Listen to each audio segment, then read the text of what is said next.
ಬೆಂಗಳೂರಿನ ಇಂದಿರಾನಗರದಲ್ಲಿ ಯುವತಿಯ ಬರ್ಬರ ಕೊಲೆಯಾಗಿದೆ. ಪ್ರಿಯತಮನೇ ಪ್ರೇಯಸಿಯನ್ನು ಕೊಂದು ಎಸ್ಕೇಪ್ ಆಗಿರುವ ಶಂಕೆ ಇದೆ. ಈ ಬಗ್ಗೆ ಕಂಪ್ಲೀಟ್ ರಿಪೋರ್ಟ್ ಇಲ್ಲಿದೆ ನೋಡಿ.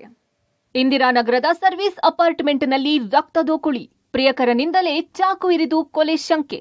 ಹೌದು, ಬೆಂಗಳೂರಿನಲ್ಲಿ ಮತ್ತೊಂದು ಯುವತಿಯ ಭೀಕರ ಕೊಲೆ ಪ್ರಕರಣ ವರದಿಯಾಗಿದೆ. ಈ ಫೋಟೋದಲ್ಲಿರುವ ಯುವತಿಯೇ ನೋಡಿ, ಹಾಗೆ ಕೊಲೆಯಾಗಿರೋದು. ಹೆಸರು ಮಾಯಾ ಗೊಗಾಯ್. ಅಸ್ಸಾಂ ಮೂಲದ ಮಾಯಾ ಗೊಗಾಯ್ ಬೆಂಗಳೂರಿನ HSR ಲೇಔಟ್ನ ಖಾಸಗಿ ಕಂಪನಿಯಲ್ಲಿ ಕೆಲಸ ಮಾಡಿಕೊಂಡಿದ್ಲು. ಅದರ ಜೊತೆಗೆ ಯೂಟ್ಯೂಬ್ನಲ್ಲಿ ಬ್ಲಾಗ್ಗಳನ್ನ ಕೂಡ ಮಾಡ್ತಿದ್ಲು. ಹೀಗಿದ್ದ ಯುವತಿ ಮಾಯಾ ಗೊಗಾಯ್ಗೆ ಕೇರಳ ಮೂಲದ ಆರವ್ ಅನಾಯ್ ಎಂಬಾತ ಪರಿಚಯವಾಗಿದ್ದ. ಪರಿಚಯ ಪ್ರೀತಿಗೆ ತಿರುಗಿ ಇಬ್ಬರು ಪರಸ್ಪರ ಪ್ರೀತಿಸುತ್ತಿದ್ರಂತೆ. ಕಳೆದ 2 ದಿನಗಳ ಹಿಂದೆ HSR ಲೇಔಟ್ನಿಂದ ಇಂದಿರಾನಗರದ ದಿ ರಾಯಲ್ ಲಿವಿನ್ಸ್ ಸರ್ವಿಸ್ ಅಪಾರ್ಟ್ಮೆಂಟ್ಗೆ ಬಂದಿದ್ರು. ಸರ್ವಿಸ್ ಅಪಾರ್ಟ್ಮೆಂಟ್ ಆಗಿದ್ದ ಪರಿಣಾಮ ಕೆಲ ದಾಖಲೆಗಳನ್ನ ಪಡೆದು ಬಾಡಿಗೆಗೆ ನೀಡಲಾಗಿತ್ತು. ಇಂದು ಬೆಳಗಿನ ಜಾವ 9 ಗಂಟೆಯಾದರೂ ಫ್ಲಾಟ್ನಿಂದ ಯಾವುದೇ ಆರ್ಡರ್ ಬಂದಿರಲಿಲ್ಲ. ಇದರಿಂದ ಅನುಮಾನಗೊಂಡ ಸಿಬ್ಬಂದಿ ಬಾಗಿಲು ಬಡಿದು ಹೊರಗೆ ಕರೆದಿದ್ದಾರೆ. ಯಾವಾಗ ಯಾವುದೇ ರೆಸ್ಪಾನ್ಸ್ ಬರಲಿಲ್ವೋ ಪೊಲೀಸರಿಗೆ ವಿಚಾರ ಮುಟ್ಟಿಸಿದ್ದಾರೆ. ಸ್ಥಳಕ್ಕೆ ಬಂದ ಪೊಲೀಸರು ಬಾಗಿಲು ಓಪನ್ ಮಾಡಿದಾಗ ಯುವತಿ ಮಾಯಾ ಗೊಗಾಯ್ ಬರ್ಬರವಾಗಿ ಕೊಲೆಯಾಗಿರೋದು ಬೆಳಕಿಗೆ ಬಂದಿದೆ.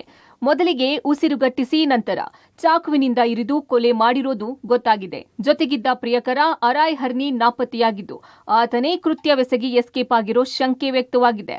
ಅದು ಡಿಸೀಸ್ಡ್ ಬಂದು ಅಸ್ಸಾಂ ರಾಜ್ಯದ ಒಂದು ಹೆಣ್ಮಗಳು ಇರ್ತಾರೆ. ಅವರಿಗೆ ಮಾಯಾ ಗೊಗಾಯ್ ಸುಮಾರು 19 ವರ್ಷ. ಅದು 2 ಡಾಕ್ಯುಮೆಂಟ್ಸ್ ಸಿಕ್ಕಿದೆ, ಆಧಾರ್ ಕಾರ್ಡು ಮತ್ತು ವೋಟರ್ ID. ಅದು ಮಲ್ಟಿಪಲ್ ಸ್ಟ್ಯಾಬ್ ಇಂಜುರೀಸ್ ಆಗಿದೆ. ಮೇಜರ್ ಕಾಸ್ ಆಫ್ ಡೆತ್ ಬಂದು ಚೆಸ್ಟ್ ಮೇಲೆ ಸ್ಟ್ಯಾಬ್ ಮಾಡಿದ್ದಾನೆ, ಮತ್ತು ತಲೆಗೆ ಎಡಿ ಇಂಜುರಿ ಆಗಿದೆ. ಮಲ್ಟಿಪಲ್ ಅಲ್ಲಿ ಇಂಜುರೀಸ್ ಬಾಡಿ ಮೇಲೆಲ್ಲ ಇದೆ. ಈ ಬ್ಯಾಕ್ಗ್ರೌಂಡ್ನಲ್ಲಿ ಒಂದು ಮರ್ಡರ್ ಕೇಸ್ನ ತೊಗೊಂಡು ನಾವು ಇನ್ವೆಸ್ಟಿಗೇಷನ್ ಮಾಡ್ತಾ ಇದ್ದೀವಿ. ಆರೋಪಿ ಅರೆಸ್ಟ್ ಆಗಬೇಕು. ಅರೆಸ್ಟ್ ಆದ ನಂತರ ನಮಗೆ ಫರ್ದರ್ ಡೀಟೇಲ್ಸ್ ಗೊತ್ತಾಗುತ್ತೆ. ಈ ಸಂಬಂಧ ಇಂದಿರಾನಗರ ಪೊಲೀಸ್ ಠಾಣೆಯಲ್ಲಿ ಪ್ರಕರಣ ದಾಖಲಾಗಿದ್ದು ಅಲ್ಲಿನ ಸಿಸಿಟಿವಿ, ಯುವತಿಯ ಮೊಬೈಲ್ ವಶಕ್ಕೆ ಪಡೆದು ಆರೋಪಿಯ ಪತ್ತೆಗಾಗಿ ಹುಡುಕಾಟ ನಡೆಸಿದ್ದಾರೆ. ಆದರೆ ಯುವತಿ ಮಾಯಾ ಗೊಗಾಯ್ ಯಾವ ಕಾರಣಕ್ಕೆ ಕೊಲೆಯಾಗಿದ್ದಾಳೆ ಅನ್ನೋದು ಪ್ರಿಯಕರ ಪತ್ತೆಯಾದ ನಂತರವೇ ಗೊತ್ತಾಗಬೇಕಿದೆ. Umesh, crime bureau, public TV.